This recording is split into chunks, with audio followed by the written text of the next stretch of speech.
আমি ইন্দ্রাণী শুরু করছি আজকে। সেই দ্রৌপদী বলেছিলেন, আমি নাথবতী অনাথবৎ, আমার পাঁচজন স্বামী আছে কিন্তু আমি অনাথ। বঙ্গ বিজেপির অবস্থা খানিক সেই রকম। সারা দেশে জয় জয়কার।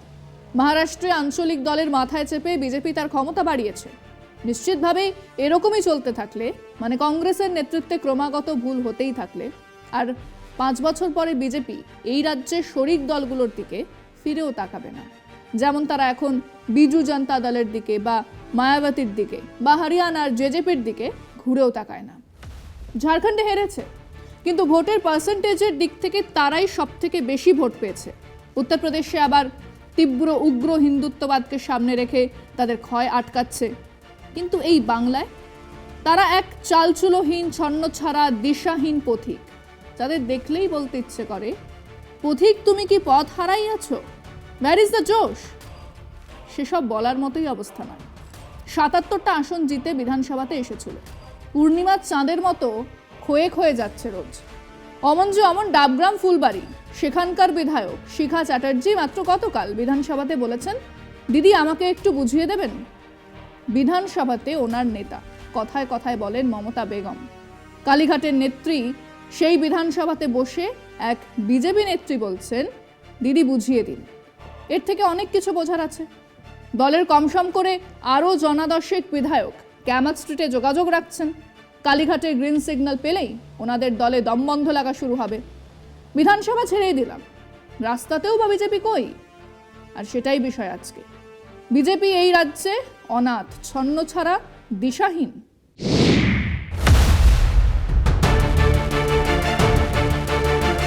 জোটের ওপর ভর করে লোকসভা নির্বাচনে বৈতরণী পার করেছে বিজেপি। সম্প্রতি মহারাষ্ট্রে নির্বাচনে আঞ্চলিক দলকে সঙ্গী করে বিপুল ভোট পেয়েছে পদ্মশিবির।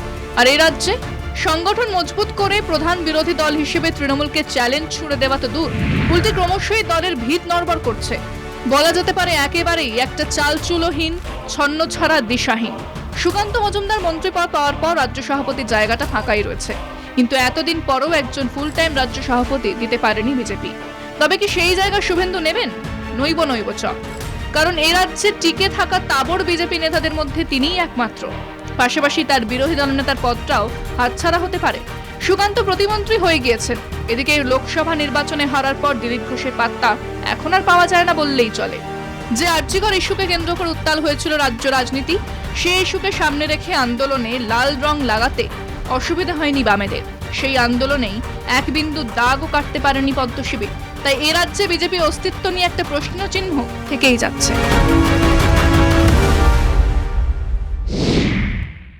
কতটা দিশাহীন, কতটা ছন্নছাড়া, কতটা অনাথ, আসুন আলোচনা করা যাক। সে কবে থেকে শোনা যাচ্ছে এ রাজ্যে একজন ফুল টাইম রাজ্য সভাপতি চাই, কারণ সুকান্ত মজুমদার হাফ হলেও মন্ত্রিত, কিন্তু হচ্ছে না। তা নিয়ে বাংলার বিজেপির লাউড মাউথ তথাগত রায় সমাজ মাধ্যমে এক তক্তা লিখেও ফেললেন। জানালেন শুভেন্দুকে রাজ্য সভাপতি করা হোক। কি ভাবছেন, উনি সত্যি করেই শুভেন্দুকে চাইছেন? অত সোজা ব্যাপারটা নয়। বিজেপি দলে দুটো পদ রাখা যায় না।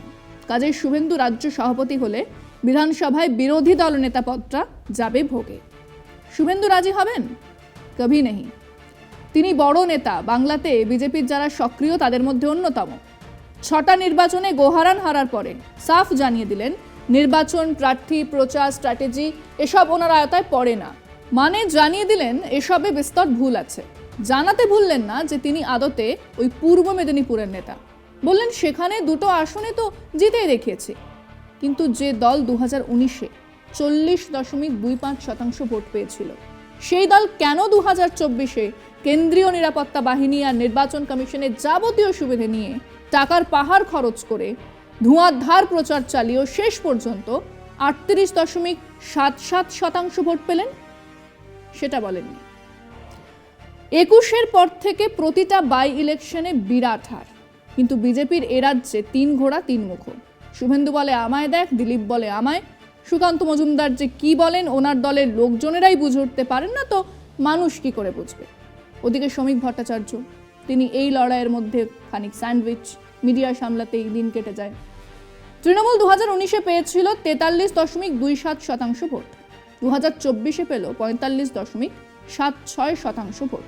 আর উপনির্বাচনেও জানান দিচ্ছে তৃণমূল ভোট আরও বাড়ছে আর বিজেপির ভোট দ্রুত গতিতে কমছে। কেবল তাকিয়ে দেখুন এই আর্যিকর আন্দোলনের দিনগুলোর দিকে। এরকম এক ইস্যু পেলে মমতা ব্যানার্জি কি করতেন ভাবা যায়? সেই দলে শিক্ষানবিশি করার পরে বিজেপিতে এসে আমাদের কাঁথির খোকাবাবু কি করলেন? নিজেদের দলের ব্যানারে একটা নবান্ন অভিযান করার সাহসও নেই। কোথাকার কোন ছাত্র সমাজের নামে লোকজন হাসিয়ে দলকে ডোবালেন। এত বড় আন্দোলন পুরোটার কন্ট্রোল নিল বামেরা। বিজেপি সেই আন্দোলনের কোথাও সামান্য দাগ কাটতে পারেনি, বরং মাঝে মধ্যেই ওই জুনিয়র ডাক্তারদের কাছে তাড়া খেয়ে পাবলিকের কাছে হাসির খোরাক হলেন। আমরা আমাদের দর্শকদের কাছে প্রশ্ন রেখেছিলাম যে বাংলাতে বিজেপি প্রায় 6 মাস হলো সভাপতি পর্যন্ত ঠিক করে উঠতে পারছে না। 3 নেতা শুভেন্দু, দিলীপ আর সুকান্ত একসঙ্গে কাজ করা তো দূরস্থান, একে অন্যের মুখ দর্শনও করেন না। 1.5 বছর পরেই ভোট। বিজেপি কি আবার সেই 3 নম্বরে নেমে যাবে? শুনুন মানুষজন কি বলছেন। ওই গোষ্ঠীদ্বন্দ্ব নিজেদের মধ্যে প্রচুর, তো ওরা নিজেদের মধ্যে না ঠিক করলে আগামী দিনে মানুষের সামনে কি নিয়ে যাবে এখন সেটা ভাবুক। যোগ্য বিরোধী দল হিসেবে নিজেদেরকে প্রমাণ করতে পারেননি। অবস্থান এবং নীতিগতভাবে সুস্পষ্টতা না থাকার ফলে আভ্যন্তরীণ কোন্দল এবং পাশাপাশি মানুষের আকাঙ্ক্ষা পূরণে ব্যর্থ হয়েছে। সেটা কি করে বলবো, তারাই ভাব ঠিক করবে কে সভাপতি হবে না হবে। তাদের পার্টি, সর্বভারতীয় পার্টি, তারাই ঠিক করবে। 3 নম্বরে নেমে যাবে কিনা জানি না, তবে বিজেপির অবস্থা দিন দিন খারাপ হচ্ছে এবং ওদের যে দলীয় কোন্দল বা দ্বন্দ্ব, যে নেতাদের সঙ্গে সুকান্ত মজুমদার, দিলীপ ঘোষ, শুভেন্দু অধিকারী, এদের মধ্যে দ্বন্দ্বটা কিন্তু প্রকাশ্যে চলে আসছে। এখন আবার নিচু তলায়ও যে গোষ্ঠীদ্বন্দ্ব শুরু হয়েছে, হ্যাঁ, তাতে মনে হয় একদম শেষের দিকে ওদের স্থান হবে। বলতে দেখুন, আজকে বিজেপির যে অবস্থা, এদের পুরোটাই গোষ্ঠীদ্বন্দ্বের প্রভাব।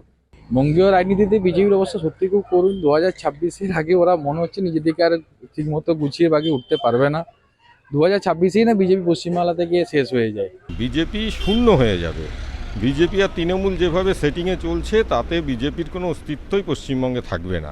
তো হাইকমান্ডকে বুঝতে হবে, তো আমরা তো বুদ্ধি আমি বুঝতে পারি না, তো হাইকমান্ডকে বুঝতে হবে। এবার নির্দল প্রার্থীর থেকে ওরা নিচে চলে যাবে, যা অবস্থা ওদের, যেভাবে খেয়ে কামড়া কামড়ি চলছে এখন পরিস্থিতি নট অনলি এটা, যে কোনো মানুষের পরিস্থিতি একদিনের মধ্যে চেঞ্জ হয়, এখন বলা খুব মুশকিল। তৃতীয় কেন, চতুর্থ, পঞ্চম যে কোনো পজিশনেই যেতে পারে।